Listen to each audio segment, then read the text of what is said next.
The Dallas Cowboys will be in the market for several free agent defensive backs. We'll tell you some of our favorite candidates next.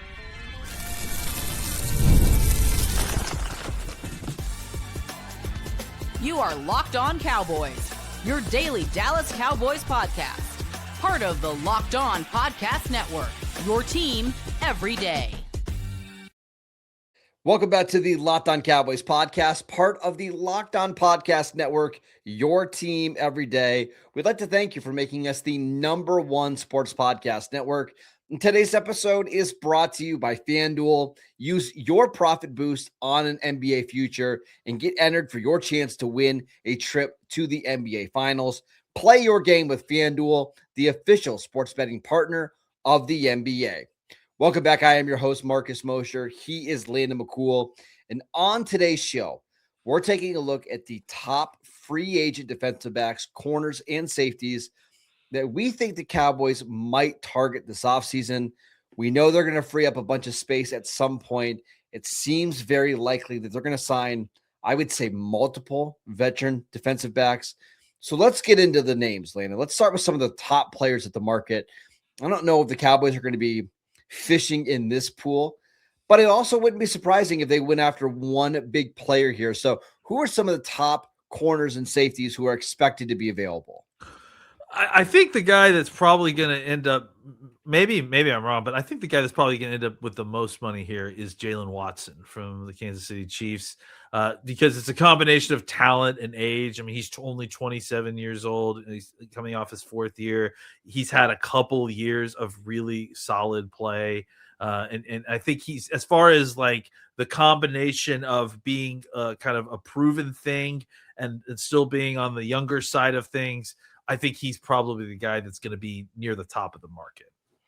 On top of that, he doesn't miss very many tackles. He's a really good tackler. He's played in a pretty complex defense in Kansas City. Played well. Yeah, and he's played really well. So I think you're right there. The other one that we should mention, and if you're looking for a guy that's a little bit older, but Jamel Dean from Tampa Bay, he's dealt with some injuries over the last couple of years. And maybe that's the only reason he doesn't get a ton of money. But this is somebody that's always one of the better cover corners.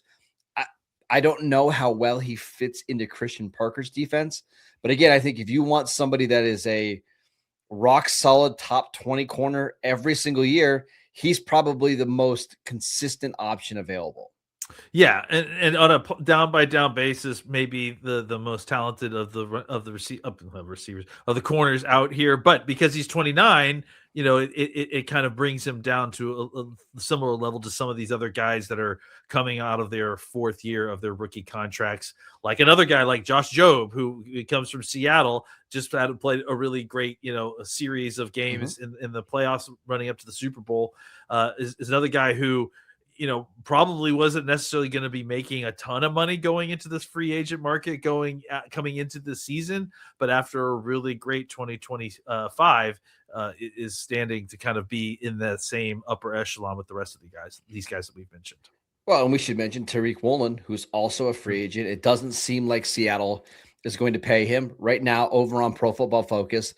They're expecting his market to be around $15 million per season. And it's not a ton for his talent because we know he is incredibly gifted. You're talking about a 6'4" corner that can run in the 4.2s, but this is somebody who has been benched at times in Seattle, who clearly fell out of favor for a while under Mike McDonald. You wonder if the down-to-down consistency is there. You're also paying for the traits. Do you think he is somebody that would fit well into Parker's defense? I don't think he would specifically. I think he's definitely better, a fit for the more kind of siloed defenses where you're going up the field. It's cover 1, it's cover 3. Like that's probably where he's probably at the most comfortable level. I think the thing to me that the inconsistency would probably make him crazy, I would imagine, right? And I think that's what's made his previous team pretty crazy as well. I think, Woolen is one of those guys where you could have easily seen him, again, going into the beginning of last year, come away as the highest paid one of these free agents in this market, just simply based on the tools and, frankly, the production that we've seen him early in his career have. But as the seasons have gone on, like the consistency has kind of waned at times. He's been, a high profile case of being burned at some key moments, and just been other defenders on his same team that have started to play better than him. Whether that's about fit in this current scheme or about, just not having the same talent level as those other guys. That's the kind of gamble that you're taking while paying him potentially, upwards of, like you said, $15 million a year. I got another guy that I have to ask you about, and I know the answer, but I need to ask you. Nahshon Wright, coming off a Pro Bowl season where he had a bunch of turnovers. Do you bring him back, or again, is he similar to Woolen where it's just not a great fit? Yeah, I mean, I think it's not that he's a bad fit. It's just that I think he's probably a better fit in one of those other kind of schemes, right? And I think, it's tough to kind of pay a guy like $7 million that you let walk in free agency, and you just never expected that he, like, I think it was you that was saying before the show, who would have thought that he would potentially or very likely command a lot more money in free agency than Trayvon Diggs. Not only that, I was also looking at Noah Igbenogany, who the Cowboys traded for. They traded, was that the Calvin Joseph trade, I think? Or I think so. Yes. It was the mutual trash swap. Yes. Noah Igbenogany expected to make more money than Trayvon Diggs on the open market, which again is wild. I think Wright has shown that he can at least be a starting outside corner, but I think you're going to get in trouble if you're chasing turnovers from a really wonky season. So it's turnovers are fluky, and if that's specifically what you're trying to pay money for, then you probably haven't learned your lesson from Trayvon Diggs. I think there would also be some people that are wondering about that with Deron Bland, but I think Bland's a more complete player. But that's what I would say. Yeah.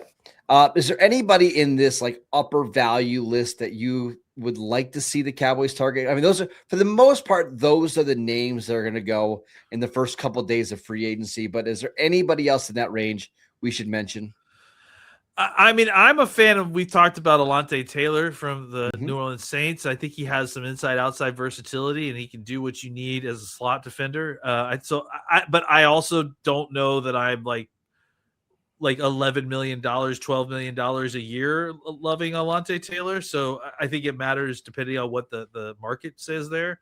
I think that it's safety has some interesting names a little bit, but not at that price range. I think it's, Brian Cook and Cameron Curl are both available. I don't know. I just think that Curl is, again, another guy that I think is a good safety, but I don't know that I would, think that he's necessarily a perfect fit for what we're doing. I think other teams might be willing to pay him more than what I would be willing to do. And especially since I think that the value at safety is probably a little bit lower than these guys are probably going for. And I think there's just going to be a lot more value at corner and safety in this market. The guys are going to be signed between like the $3 and $7 million range. I think that's where the Cowboys are going to be targeting players. And I think there's a long list of fits here, and we'll get to some of our favorites next. This episode is brought to you by FanDuel. Have you ever wanted to experience the NBA Finals live and in person? FanDuel is giving you the chance to turn that dream into reality with their NBA sweepstakes. And here's how it works. Use your profit boost on any NBA future, and you'll automatically be entered for a shot to win an NBA Finals trip for two, flights, tickets. The whole experience is included. I love this time of year for betting on the NBA because we're past the All-Star break. You kind of know which teams are contenders and which ones aren't. So go ahead and make your futures bet. Pick the team that you think is going to make a run to the NBA Finals or win their division. It's all available on FanDuel. So visit FanDuel.com to get started and use your profit boost on an NBA future and get entered for your chance to win a trip to the NBA Finals. Play your game with FanDuel, the official sports betting partner of the NBA. Welcome back to the Locked On Cowboys podcast. We'd like to thank you for making us your first listen every single day. The off-season doesn't exist for the Everydayer Club. Join the group chat to talk Cowboys year-round and get every episode of the show ad-free. Just head over to lockedoncowboys.supercast.com or hit the link in the show notes to learn more. All right, let's talk about some real candidates. But those are some fun guys to talk about, but let's talk about the guys that we think like Will McClay is going to love. And I think we have to start with Reed Blankenship. Yeah. Just because it's a fit with the system. He's a free agent. I don't know if Philadelphia is going to bring him back. What do you think about Reed? I think he's a perfect fit for what Christian Parker wants to do. And I think that's expressed by the fact that he did his job so well while Christian Parker was there with the Eagles. I just think that free safety is such a heady position.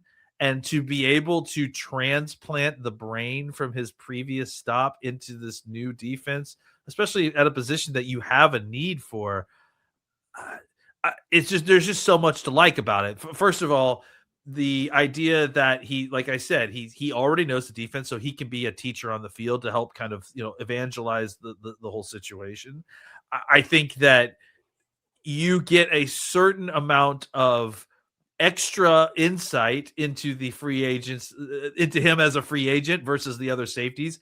And there's also the idea that you have a good understanding that he is going to be a good fit in this defense because you've seen him play in this defense. So I think it makes too much sense for the Cowboys to kind of go. That's why it's almost like it was kind of coyly, hinted at the press conference, where they were implying, could there be? I mean, to me, when they talk about potential Eagles that could be coming over, Blankenship's the number one name that I think of, right? It's just, there's too many things that align. It makes too much sense.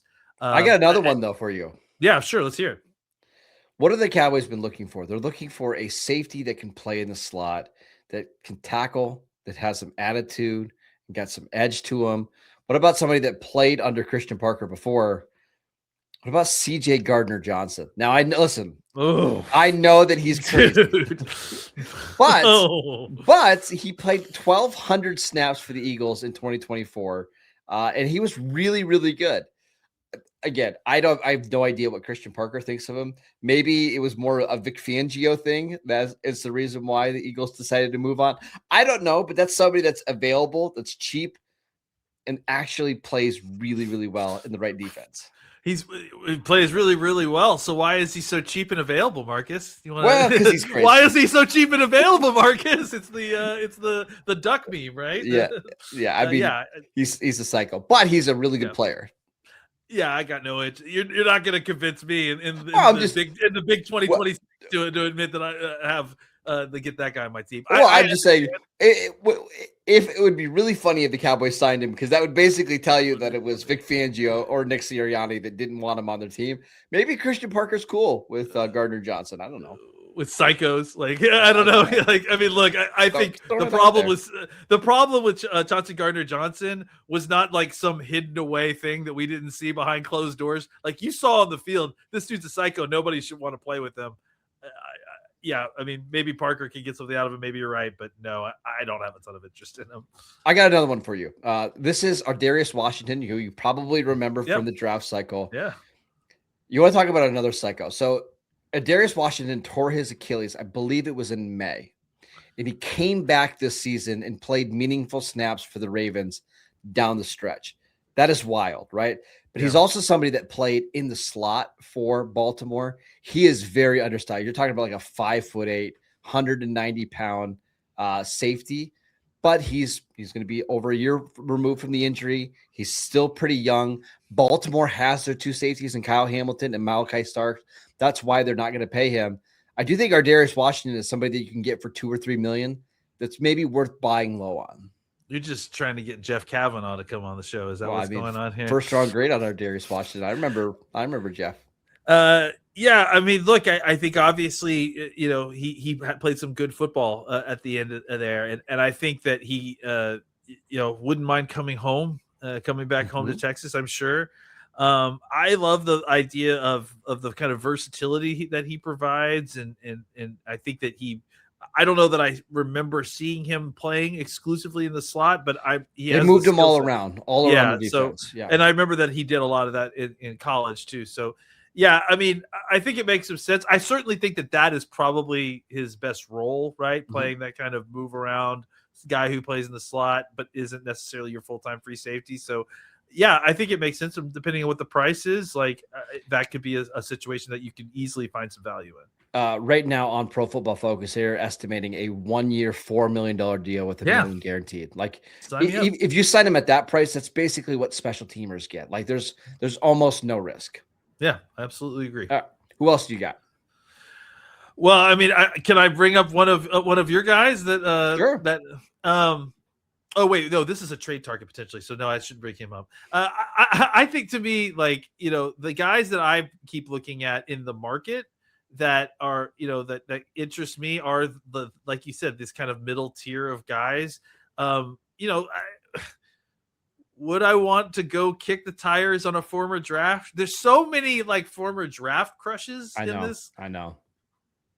Greg Newsom's still not even 26 years old, man. Like, could we go see if maybe we can fix this broken toy? Like, to me, this sounds like a real Will McClay special. I think there's several of those guys, but I would just look and see. He's another guy who's just very heady, smart player.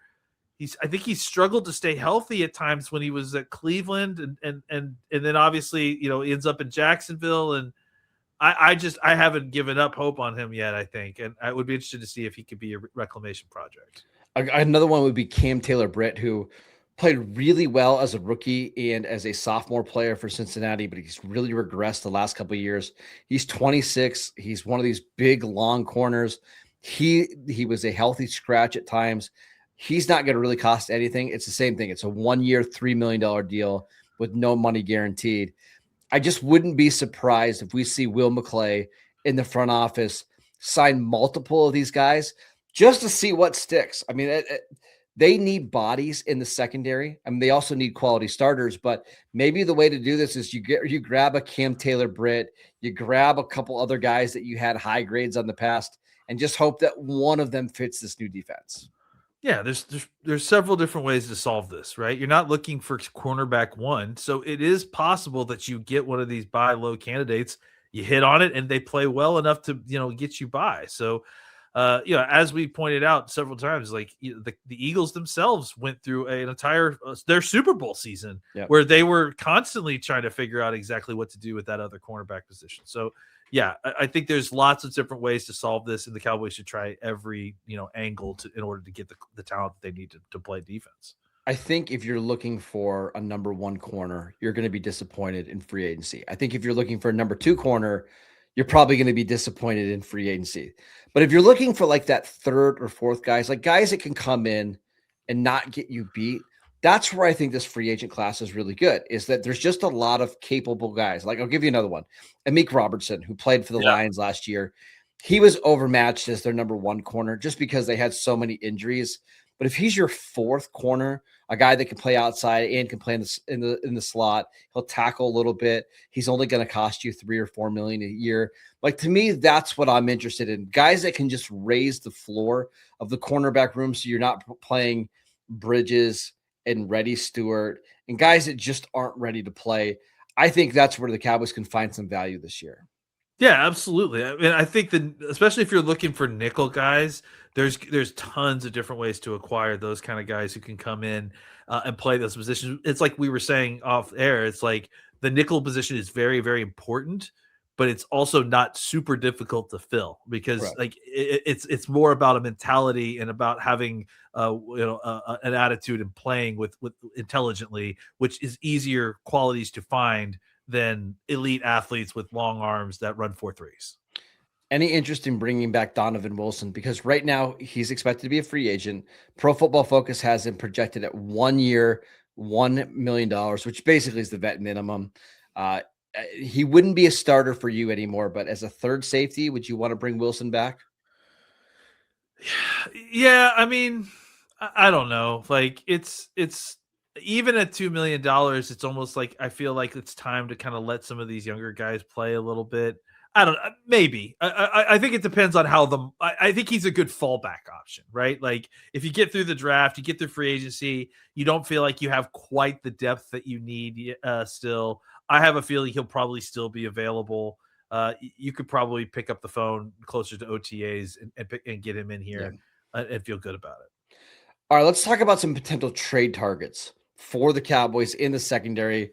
We'll get to that next.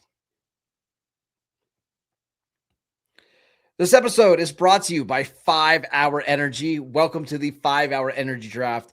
We're looking at every aspect of the draft to let you know which tasty flavors are the best and which ones might be sleepers. The board is set, the flavors are ready, and only one is going to take the top spot. 5 Hour Energy has a wide variety of flavors, so they have something for everyone. They give you that boost of energy that you need with zero sugar and no crash. They have so many great flavors right now. I've been locking into the cherry, but I actually had, just to get ready for this podcast tonight, I had the sour apple, and the apple actually has a little bit of it's like a really bold, crisp flavor. I wish I could do a better job of explaining it to you. You're just going to have to go try it out for yourself because it's absolutely unbelievable. So find your new favorite flavor of 5 Hour Energy shots available online and at 5hourenergy.com or on Amazon. Welcome back to the Locked On Cowboys podcast. We'd like to thank you for making us your first listen every single day. All right, Landon, let's talk about some trade targets. The big one here is Minkah Fitzpatrick. It sounds like Miami's ready to move on, and it's understandable. Miami's trying to clear cap space. They're trying to get some, younger players in the roster. They're trying to tank. However you want to say it, that's what they're trying to do. I think Minkah Fitzpatrick is going to count $15.6 million against the cap this year. No guaranteed money. Likely looking for a long-term deal, but wouldn't cost more than probably a day 3 pick swap. Yeah, and I think salary dump situation. It's we're having a fire sale like situation with Miami. It's everything must go, and so I think we were having conversations on Twitter earlier about this, and people were like, I don't think a 4th rounder will get it done. I'm like, I think it will. I think they need to get rid of the salary cap, the salary situation. So. I do think that Miami is in kind of a unique situation, and if you can find value in any of those players that they're selling, you might be able to get a deal. Now, the question becomes like, what does a deal look like for a 29-year-old Minkah Fitzpatrick, and is that something that you want to do in the middle of this kind of rebuild situation? So, I think that's where things kind of fall a little bit blurry, right? Yeah. I think you're right in thinking that. Day 3 pick swap, that's probably the cost for the trade. The cost for the player, I mean, would you pay him 2 years, $29 million maybe? Probably. From what I saw last year, he was really good, and he was on a bad Dolphins team, but not a bad Miami defense. The defense actually played pretty well under Anthony Weaver. I think you put him on I know the Cowboys defense is not good right now either, but a defense that has, some really good defensive linemen that should be better at creating pressure. He's somebody that does play in the slot. He can play as your free safety. He can play in the box. To me, that's like the ideal safety that Christian Parker is looking for. Yeah, and I think, if you're talking about, let's say maybe it was a 3-year 30, like maybe you have a void year in there so that you can play however with the money you a little bit. Yeah, because I do think you do. I mean, if he's standing to make $15 million this year, you're going to want to find a way to lower that cap number down just a little bit. But yeah, I do think that he's a guy that that was his stated value coming out, is that this is a guy who can do anything. He can be your free safety, but don't limit him to that. And I think. That's actually been the part in the times that he's had the most problems, is it felt like when he's been in defenses where they did try to just limit him to one spot or one role. It's just, his value is being able to kind of play a bunch of different roles and being deployed that way. So I think he'd be a good fit. I got another one. And actually, this was the player that Minkah Fitzpatrick was traded for last offseason, coincidentally enough, Jalen Ramsey, because right now he's expected to count about $19 million against Pittsburgh's cap. I just don't see Pittsburgh doing that. Pittsburgh actually moved him from an outside corner to a safety last year because he just doesn't have the juice anymore to be that outside guy. So they moved him into the slot. And actually, I thought he played fairly well. I think as a zone coverage guy, he's okay. But where he's really valuable at this stage of his career, he is an awesome tackler. And I believe he was the number 10 graded safety in run defense. He's still super physical. He brings an edge to your defense. And if you're looking for one of these bigger slot defenders that can be a linebacker, that can be a safety, I think Jalen Ramsey, I know he's 31. He's going to be 32 this season. I still think he can play a little bit. I think Pittsburgh's either going to cut him or they're going to trade him for a late round pick. He's somebody that I am interested in. Yeah, this was the player that I almost stumbled into last segment. He's an interesting guy because of where he is at the stage of his career, and I think if he is willing to kind of take on that role of the, more of a glue guy, you're not the superstar really anymore, but if as a heady vet who can play this, key role, this key position, but maybe not necessarily, view himself as the wide receiver one eraser anymore. Yeah. I think in that role, I think that there is some value. Now the question becomes again with him, what's the value of 31-year-old Jalen Ramsey? Obviously it's not $19 million. Is that what? No. Yeah. Obviously it's not that. So what are you paying Jalen Ramsey, and is he willing to, kind of be traded? I guess, it's an interesting question. Like, then it becomes like, do you need to trade for him, or can you wait to see if he gets into the open market? Well, I think the thing is what you do is you trade a 6th-round pick and you get back Ramsey in the 7th, right? Or whatever. And then you just renegotiate his contract from there rather than having to bid, on the free agent market. Again, I still think he can play. Don't think of him as all-pro cornerback Jalen Ramsey. Think of somebody that's a really good tackler, that's long. He's a very, very good blitzer. And if you need somebody to be physical at the line of scrimmage and reroute corners and match up against tight ends, he can do that. You just don't want to pay him $19 million a year.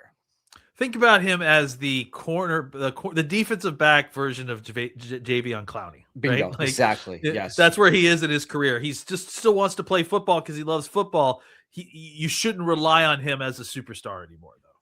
All right, that is it for today's show. We'd like to thank you for making Locked On Cowboys your first listen every single day. If you never miss an episode, the Everydayer Club is built for you. Get Locked On Cowboys ad-free, plus members-only Discord access, and so much more. Head over to lockedoncowboys.supercast.com to join the club. And for those of you on video, we can send you the first ever 24/7 national NBA YouTube channel. And on audio, make your second listen the NFL Draft Podcast. Follow Landon on Twitter at McCoolBCB. I'm at Marcus_Mosher. Enjoy your weekend. We'll see you right back here on Monday.